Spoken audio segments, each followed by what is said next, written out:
Good evening class. Welcome to Deep classes, जिसमें हम daily शाम को 5 बजे हिंदी टीजीटी पीजीटी एग्ज़ाम से रिलेटेड क्वेश्चंस की प्रैक्टिस करते हैं, जिससे आपको एग्ज़ाम में हेल्प मिले। तो आज के वीडियो में हम आधुनिक काल से रिलेटेड क्वेश्चंस करेंगे। तो बिना देरी किए हम अपना आज का वीडियो स्टार्ट करते हैं। आज का हमारा पहला क्वेश्चन है, आधुनिक काल का समय कब से कब तक माना जाता है। इसके ऑप्शन देखें, 14वीं शताब्दी से 17वीं शताब्दी, 17वीं शताब्दी से 19वीं शताब्दी, 19वीं शताब्दी से वर्तमान तक और 10वीं शताब्दी से 14वीं शताब्दी। इसके सही आंसर की बात करें तो ये है ऑप्शन नंबर सी, 19वीं शताब्दी से वर्तमान तक। ये समय जो है ये आधुनिक काल का माना जाता है।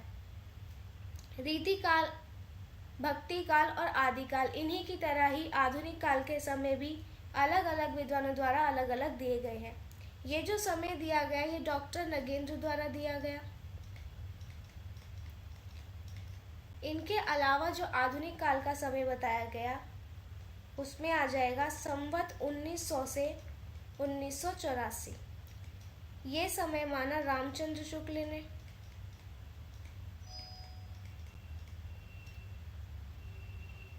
हजारी प्रसाद द्विवेदी ने,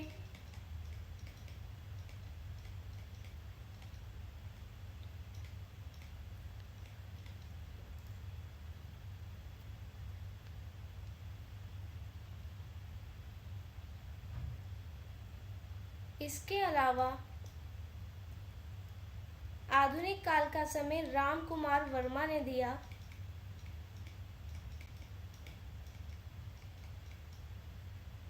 संवत 1900 से अब तक।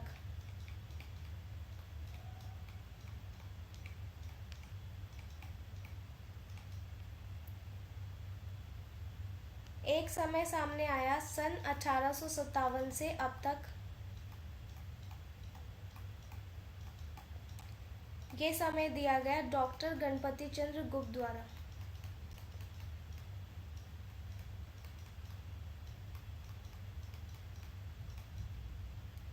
डॉक्टर नगेंद्र का समय आप देख चुके हैं।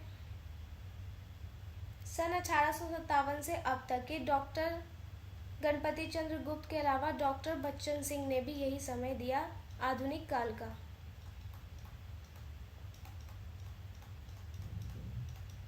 एक बार दोबारा देखें, 19वीं शताब्दी से वर्तमान तक ये समय दिया गया डॉक्टर नगेंद्र के द्वारा।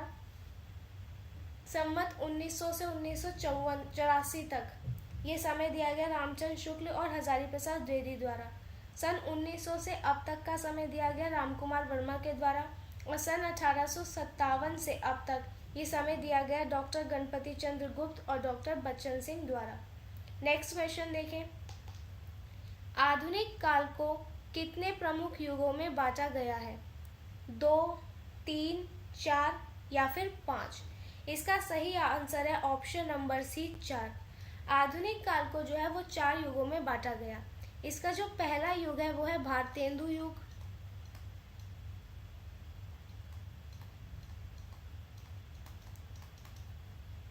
दूसरा युग है द्विवेदी युग।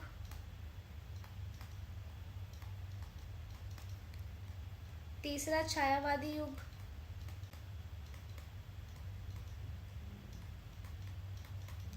और चौथा है प्रगतिवादी युग। इन युगों के समय को भी देख लेते हैं क्योंकि आगे के क्वेश्चन में आपको इनसे रिलेटेड क्वेश्चन आएंगे।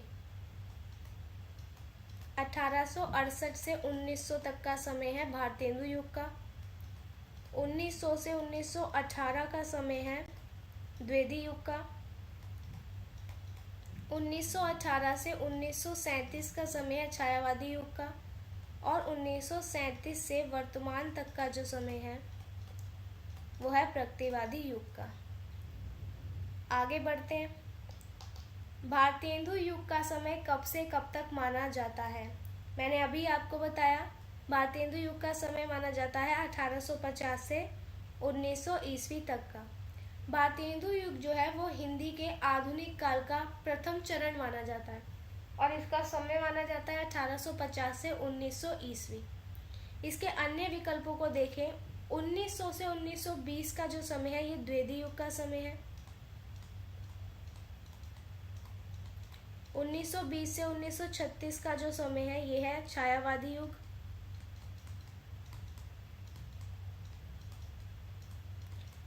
और 1936 से 1947 का समय है प्रगतिवादी युग।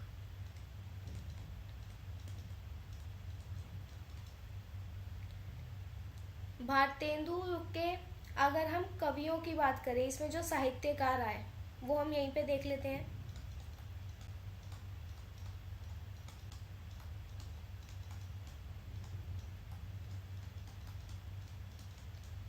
भारतेंदु युग के जो प्रसिद्ध साहित्यकार हैं उसमें तो एक तो स्वयं भारतेंदु हरिश्चंद्र है।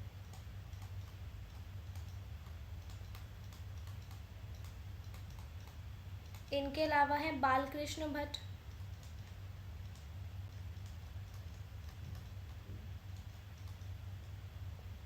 फिर है प्रताप नारायण मिश्र,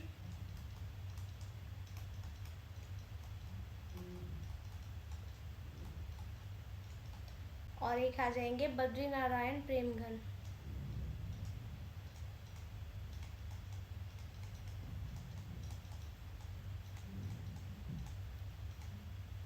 ये सब जो है ये भारतेंदु युग के प्रसिद्ध साहित्यकारों में आते हैं। नेक्स्ट क्वेश्चन देखें, भारतेंदु हरिश्चंद्र को किस रूप में जाना जाता है?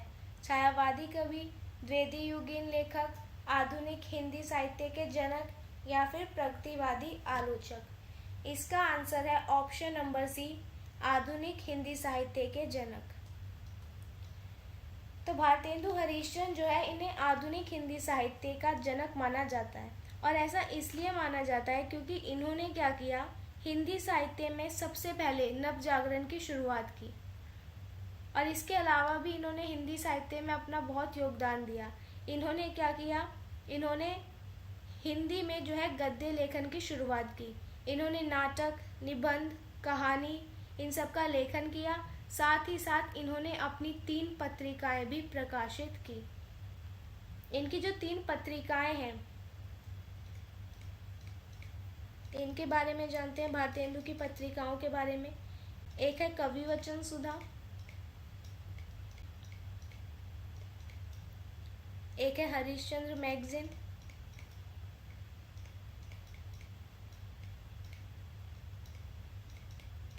और एक है बाला बोली। ये तीनों ही भारतेंदु हरिश्चंद्र द्वारा प्रकाशित पत्रिकाएं हैं। नेक्स्ट क्वेश्चन देखते हैं, प्रेम सागर के रचनाकार कौन है? लल्लू लाल, सदल मिश्र, इंशा अल्लाह खां या फिर राजा शिव प्रसाद सितारे हिंद? प्रेम सागर जो रचना है ये भारतेंदु पूर्व की रचना है, ये हमें क्वेश्चन में ही बताया गया है। इसके आंसर की बात करें तो ये है लल्लू लाल। तो प्रेम सागर जो है लल्लू लाल की रचना है। लल्लू लाल ने प्रेम सागर के अलावा भी कई रचनाएं की, उनको एक बार देख लेते हैं। यहाँ पे लिखती हूँ मैं लल्लू लाल की रचनाएं। एक तो है प्रेम सागर, एक है सिंहासन बत्तीसी,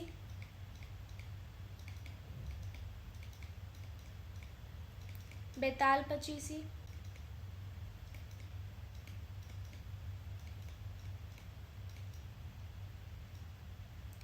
शकुंतला नाटक,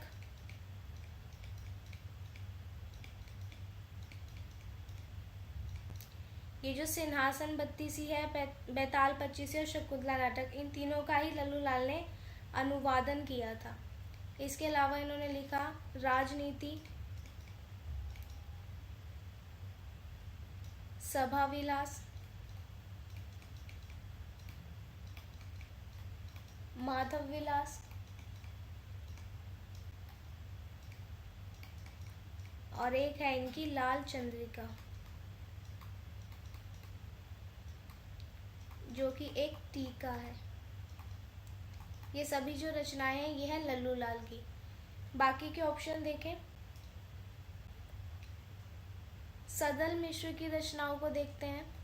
इनकी रचनाओं में आ जाएगा नासिकेतोपाख्यान,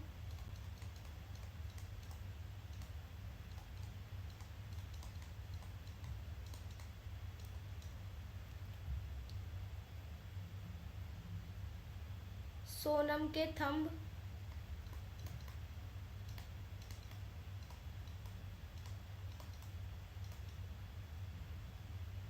और एक है गांचो। ये सदल मिश्र की रचनाएं हैं। इंशाअल्लाह की रचनाओं के बारे में जानते हैं। इनकी रचनाओं में आ जाएगा रानी केतकी की कहानी,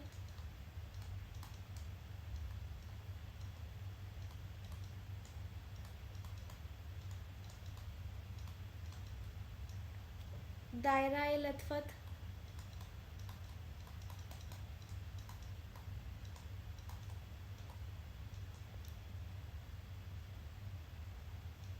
दीवान रेख्ती,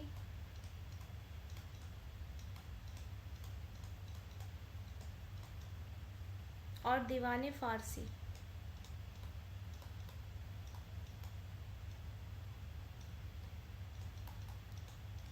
ये जो है इंशाअल्लाह खां की रचनाएं हैं।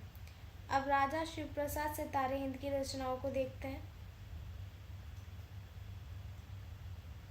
इनकी रचनाओं में है सवाने उमरी, ये एक आत्मकथा है। फिर है राजा भोज का सपना,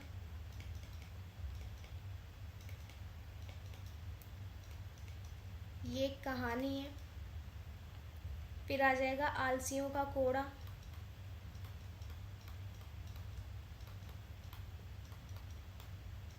ये निबंध है। फिर है लालची बटेसर,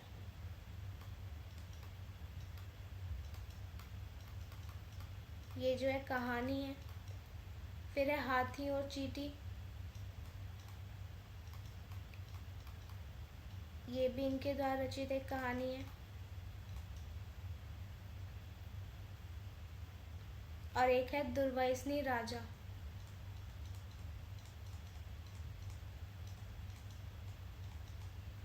ये भी राजा शिव प्रसाद सितारे हिंद द्वारा रचित एक कहानी है। आगे देखते हैं हमारा नेक्स्ट क्वेश्चन। परीक्षा गुरु हिंदी का प्रथम मौलिक उपन्यास किसने लिखा? लाला श्रीनिवास दास, बालकृष्ण भट्ट, प्रताप नारायण मिश्र, या फिर राधा कृष्ण दास। इसका आंसर है ऑप्शन नंबर ए, लाला श्रीनिवास दास। परीक्षा गुरु उपन्यास की रचना लाला श्रीनिवास दास ने की। इसके समय की बात करें तो ये 25 नवंबर 1882 में प्रकाशित करवाया गया था। इनके द्वारा लिखित अन्य रचनाएं देखें। लाला श्रीनिवास दास ने कई नाटक लिखे। इनके द्वारा रचित नाटकों में आ जाएगा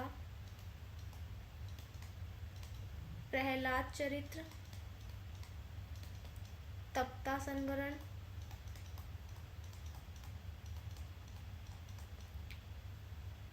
रणधीर और प्रेम मोहिनी,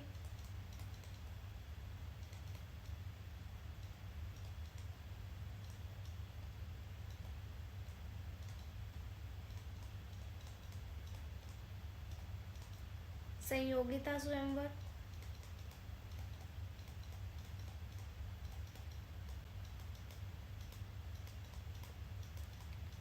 ये सब जो नाटक हैं ये लाला श्रीनिवास दास द्वारा रचित है। बाकी के ऑप्शन को देखते हैं। बालकृष्ण भट्ट, इनके द्वारा रचित उपन्यासों की बात करें तो इसमें आ जाएगा नूतन ब्रह्मचारी,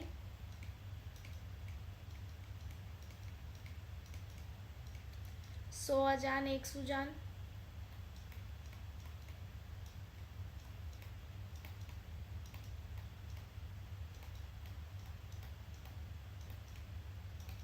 और एक है रहस्यक।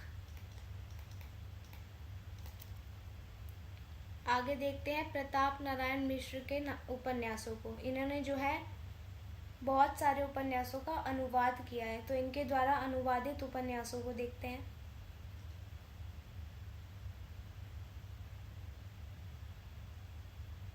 यहाँ पे लिख देती हूँ मैं। अमर सिंह, इंदिरा, कपाल कुंडला,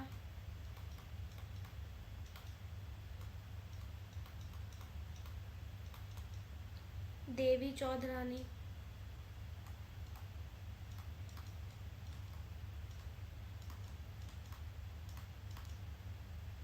युगलांगुलिये,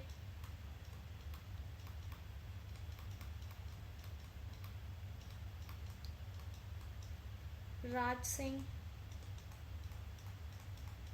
और एक है राधा रानी। ये सभी जो उपन्यास है ये इनके द्वारा अनुवादित किए गए उपन्यास हैं। अब आते हैं राधा कृष्ण दास के उपन्यासों पर।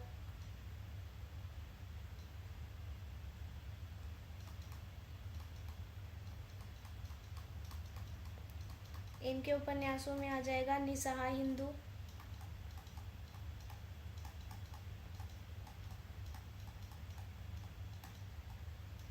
स्वर्णजता और एक है आर्य चरितमृत।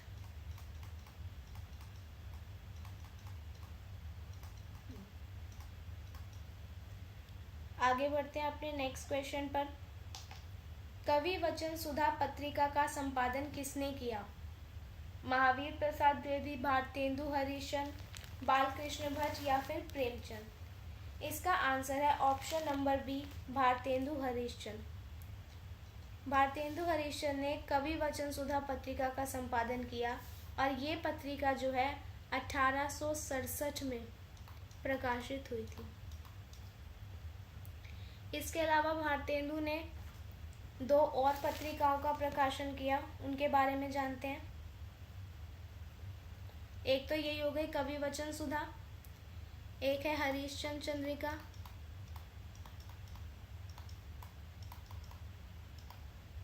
इसका जो समय है वो है 1873, और एक है बाला बोधिनी।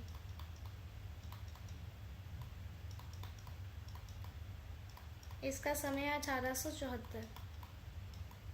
बाला बोधिनी जो पत्रिका है ये स्त्री शिक्षा से संबंधित एक मासिक पत्रिका है, और ये जो कवि वचन सुधा है ये मासिक, पाक्षिक और फिर बाद में साप्ताहिक पत्रिका थी। बाकी 3 ऑप्शन देखते हैं। सबसे पहले है महावीर प्रसाद द्विवेदी। महावीर प्रसाद द्विवेदी ने सरस्वती पत्रिका का संपादन किया। बालकृष्ण भट्ट ने हिंदी प्रदीप पत्रिका का किया, और प्रेमचंद की बात करें तो इन्होंने हंस पत्रिका का किया। साथ ही इन्होंने एक जागरण का संपादन किया जो कि हिंदी समाचार पत्र है। आगे बढ़ते हैं नेक्स्ट क्वेश्चन पर। द्विवेदी युग का समय कब से कब तक माना जाता है? तो इसका आंसर है ऑप्शन नंबर बी, 1900 से 1920। ये मैंने आपको पहले बताया था पहले के क्वेश्चन में, जिसमें मैंने आपको भारतेंदु युग के प्रमुख साहित्यकार बता दिए थे। अब यहाँ पे द्विवेदी युग के प्रमुख साहित्यकार देखते हैं।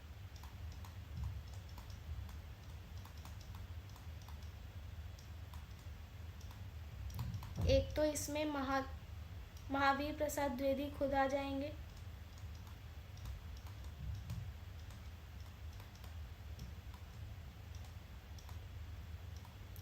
फिर है मैथिली शरण गुप्त,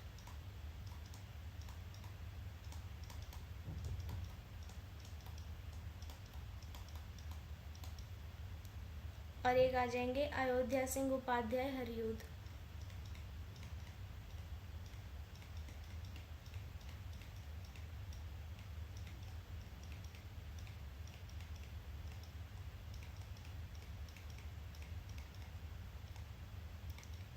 बाकी समय भी एक बार देख लें।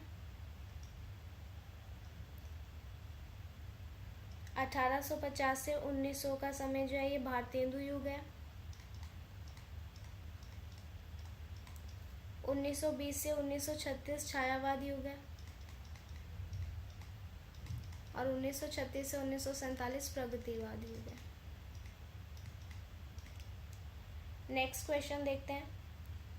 सरस्वती पत्रिका का संपादन किसने किया? भारतेंदु हरिश्चंद्र, महावीर प्रसाद द्विवेदी, श्रीधर पाठक या फिर अयोध्या सिंह उपाध्याय हरियूद?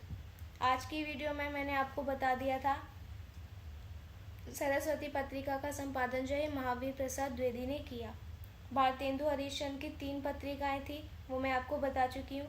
और ये जो सरस्वती पत्रिका थी इसका प्रकाशन 1900 ईस्वी में हुआ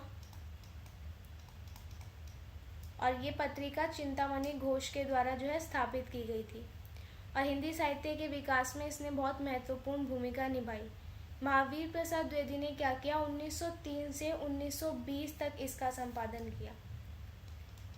1903 से 1920 तक, ठीक है। और जिससे ये पत्रिका क्या हुआ, हिंदी भाषा और साहित्य के मानकीकरण में बहुत सहायक बनी थी। नेक्स्ट देखते हैं, प्रिय प्रवास किसकी रचना है? मैथिली शरण गुप्त, श्रीधर पाठक, अयोध्या सिंह उपाध्याय हरिओद या फिर रामनरेश त्रिपाठी? इसका आंसर है option number C, Ayodhya Singh Upadhyay Hariaudh. Ayodhya Singh Upadhyay Hariaudh ने प्रिय प्रवास की जो रचना की वो की थी 1914 में। ये इनके द्वारा रचित एक महाकाव्य है। इसके अलावा भी इन्होंने 2 और महाकाव्यों की रचना की। एक तो है वैदेही वनवास,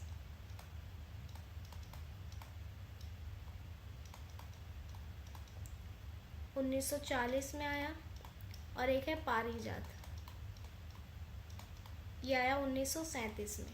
तो ये इनके 3 महाकाव्य हो गए, पहला प्रिय प्रवास, दूसरा वैदेही वनवास और तीसरा पारिजात। महाकाव्यों के अलावा इन्होंने कई काव्य भी लिखे, उन्हें एक बार देख लेते हैं। इनके द्वारा रचित काव्य, रस कलश 1940 में, चुभते चौबदे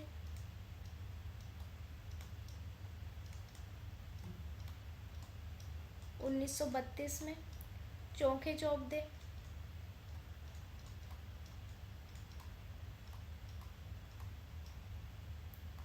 1924 में, कवि सम्राट जो है वो इनका एक काव्य संग्रह है। इसके अलावा एक है कल्पलता और कवि सम्राट, ये दोनों ही जो है इनके काव्य संग्रह हैं। इनके काव्य संग्रहों में एक आ जाएगा मर्मस्पर्श और पवित्र पर्व। तो यहाँ इनके 4 हो गए काव्य संग्रह। फिर एक इन्होंने रचना की दिव्य दोहावली की, जिसमें इन्होंने दोहों का संकलन किया, और एक इन्होंने की हरिओद सतसई की रचना।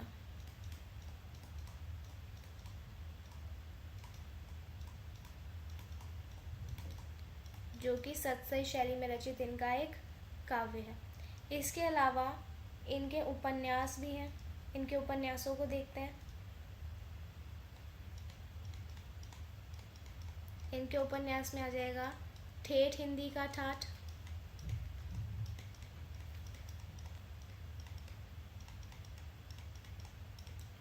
और है अधकिला फूल।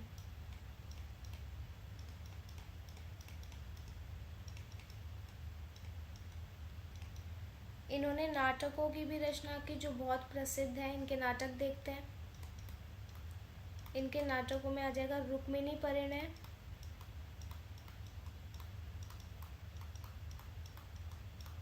और एक है प्रद्युमन विजय।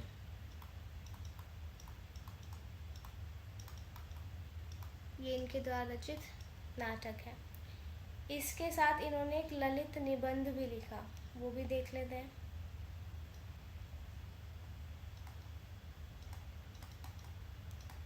इनका जो ललित निबंध है वो है संदर्भ सर्वस्व।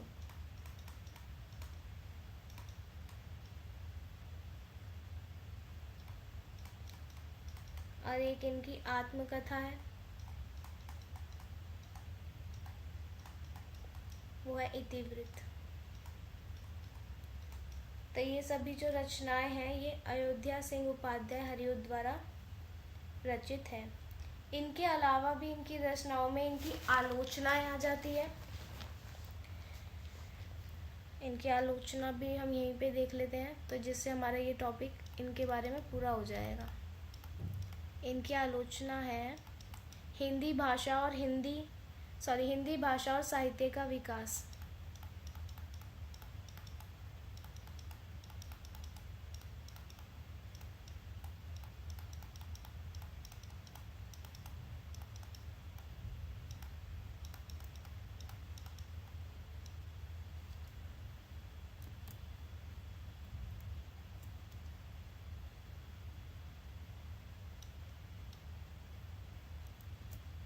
इसके अलावा इनकी एक और आलोचना है, वो है विभूतिमती ब्रज भाषा।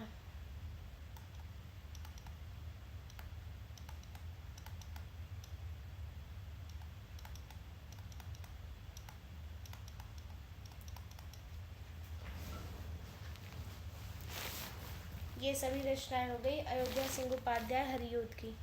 आगे देखते हैं अपना नेक्स्ट क्वेश्चन। साकेत महाकाव्य के रचयिता कौन है? जयशंकर प्रसाद, सूर्यकांत त्रिपाठी निराला, सुमित्रा नंदन पंत या फिर मैथिली शरण गुप्त। तो साकेत महाकाव्य के जो रचयिता हैं वो मैथिली शरण गुप्त माने जाते हैं। मैथिली शरण गुप्त को राष्ट्रीय कवि की उपाधि प्राप्त है।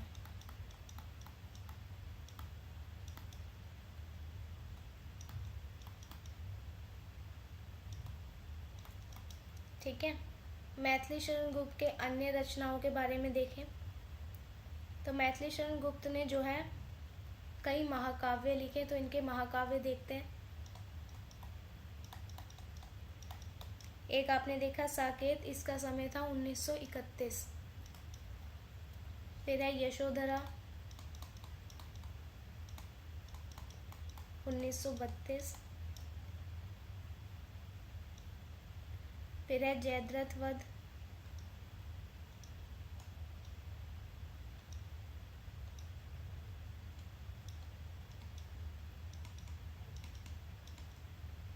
1910। पंचवटी 1915। सैरंध्री 1927। वन वैभव ये भी 1927।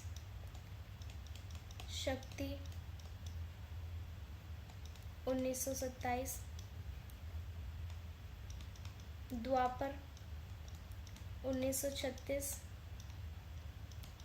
नहुष 1940।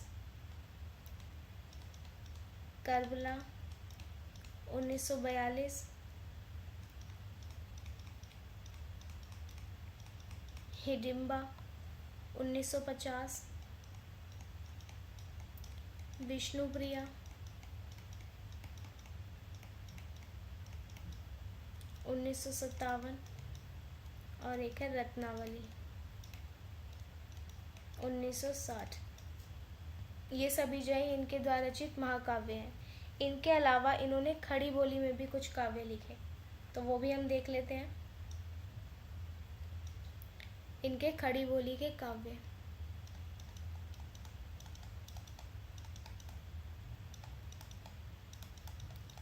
इसमें आ जाएगा भारत भारती 1912 में। रंग में भंग 1909 में। किसान 1916 में। और यह वक्त संहार यह है 1927 में। ठीक है, इसके अलावा इन्होंने 2 अनुवाद भी किए, वो भी देख लेते हैं हम। एक तो इन्होंने शकुंतला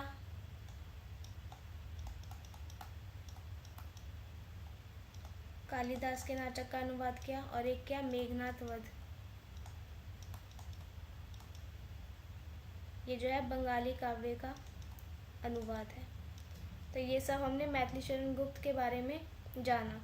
आगे देखते हैं, छायावाद का समय कब से कब तक माना जाता है। इसके ऑप्शंस आपके सामने हैं। समय मैं आपको बहुत बार बता चुकी हूँ, तो इसलिए जल्दी से बस इसका आंसर देख लेते हैं। तो इसका आंसर है ऑप्शन नंबर बी, 1920 से 1936। ठीक है। छायावाद के प्रमुख कवियों को देख लेते हैं हम। तो इनके प्रमुख कवि में आ जाएंगे जयशंकर प्रसाद,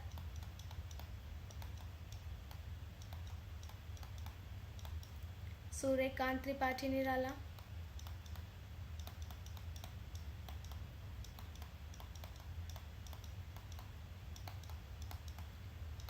सुमित्रानंदन पंत,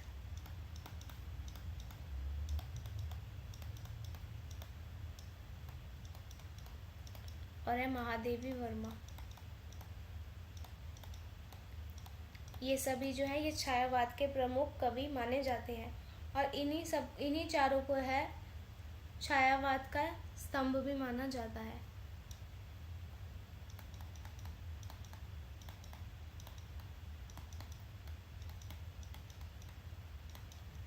आगे बढ़ते हैं नेक्स्ट क्वेश्चन पर। छायावाद के प्रमुख कवि कौन माने जाते हैं? प्रेमचंद, महावीर प्रसाद द्विवेदी, जयशंकर प्रसाद या फिर भारतेंदु हरिश्चंद्र। अभी मैंने आपको बताया जयशंकर प्रसाद। छायावाद के 4 कवि बताए ना मैंने आपको, जयशंकर प्रसाद, सूर्यकांत त्रिपाठी निराला, सुमित्रानंदन पंत और महादेवी वर्मा। तो इन चारों में से हमें ऑप्शन में जयशंकर प्रसाद दे रखे हैं, तो ये छायावाद के प्रमुख कवि माने जाते हैं। नेक्स्ट क्वेश्चन देखते हैं। कामायनी किसकी रचना है? सूर्यकांत त्रिपाठी निराला, सुमित्रानंदन पंत, जयशंकर प्रसाद या फिर महादेवी वर्मा। तो ये जो कामायनी है ये छायावाद की रचना है। ठीक है। और इसको जो रचयिता है इसके वो हैं जयशंकर प्रसाद। जयशंकर प्रसाद ने कामायनी की रचना जो की वो की 1936 में। इसके अलावा भी जयशंकर प्रसाद के अन्य काव्य हैं, उन काव्यों को देखते हैं। इनके काव्यों में है चित्राधार, लहर, झरना, प्रेम पथिक, आंसू, और एक आप पहले लिख चुके हो कामायनी। ये सभी जो है ये जयशंकर प्रसाद के काव्य हैं। जयशंकर प्रसाद ने नाटकों की भी रचना की। इनके नाटक देखते हैं। इनके नाटक में आ जाएगा चंद्रगुप्त, स्कंदगुप्त,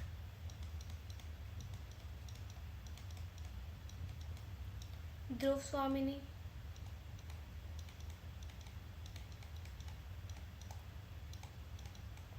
अजात शत्रु,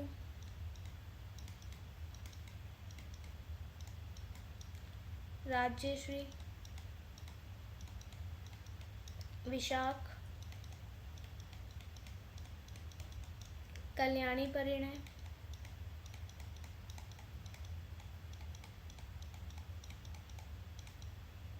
और एक है जन्मेजय का नागयज्ञ।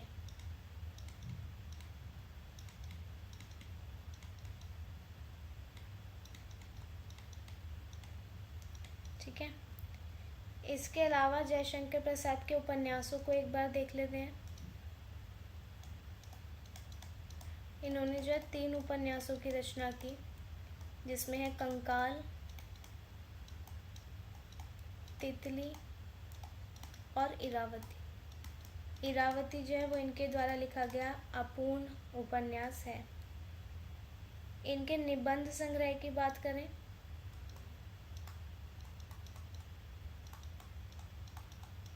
तो इनके निबंध संग्रह का नाम है काव्य कला और अन्य निबंध।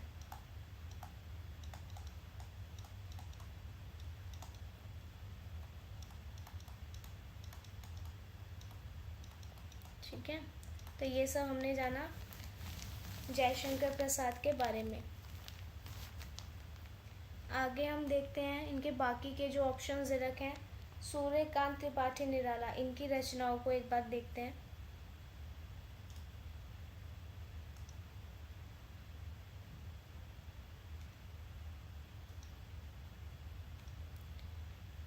इनकी रचनाओं में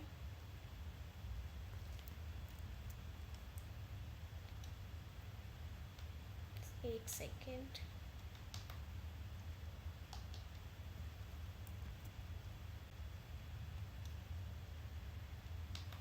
वीडियो यहाँ पर स्टॉप नहीं हो रही, एक सेकेंड रुके। अब ठीक है। सूर्यकांत त्रिपाठी निराला की रचनाएं देखें। इनके काव्य संग्रह में है अनामिका,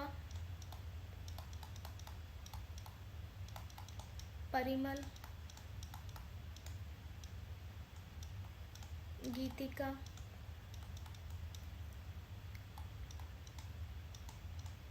तुलसीदास,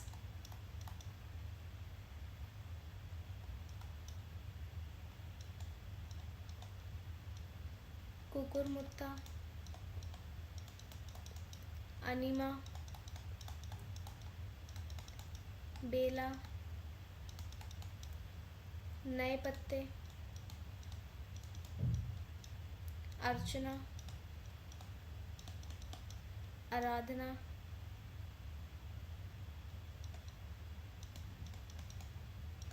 और एक है सांधे कली।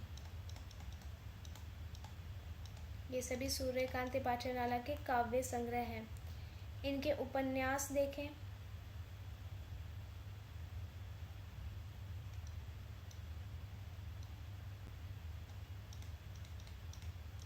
तो इनके उपन्यासों में है अप्सरा, अलका और है निरूपमा। ठीक है। इनके खंड काव्य भी हैं। इन्होंने 2 खंड काव्य लिखे। तो इनके खंड काव्य में आ जाएगा राम की शक्ति पूजा,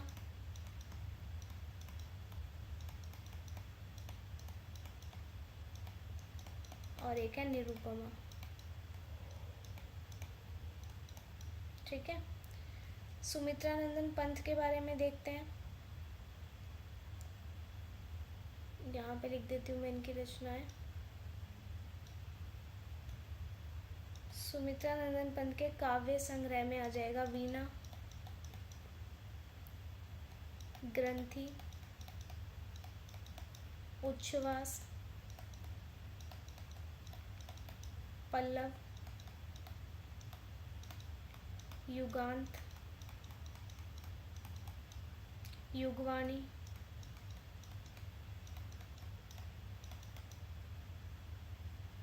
और स्वर्ण किरण।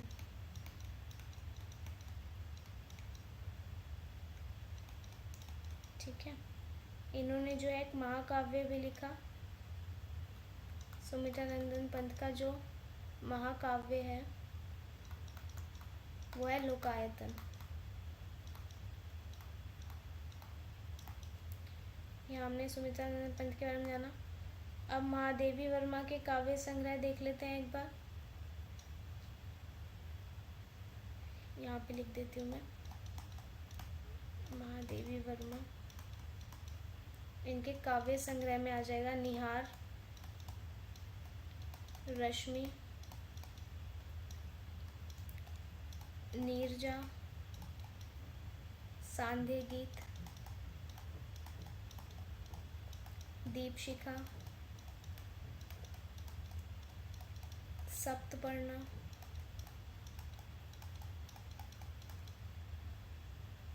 ठीक है। और इनका अगर हम कहानी संग्रह देखें महादेवी वर्मा का, तो इनके कहानी संग्रह में आ जाएगा गिल्लू, नीलकंठ और सोना। ठीक है। तो आज का वीडियो यहीं तक था। वीडियो पसंद आया हो तो वीडियो को लाइक एंड शेयर ज़रूर करें और हमारे चैनल को सब्सक्राइब करना ना भूलें। मिलते हैं हम अपने नेक्स्ट वीडियो में। तब तक के लिए थैंक यू।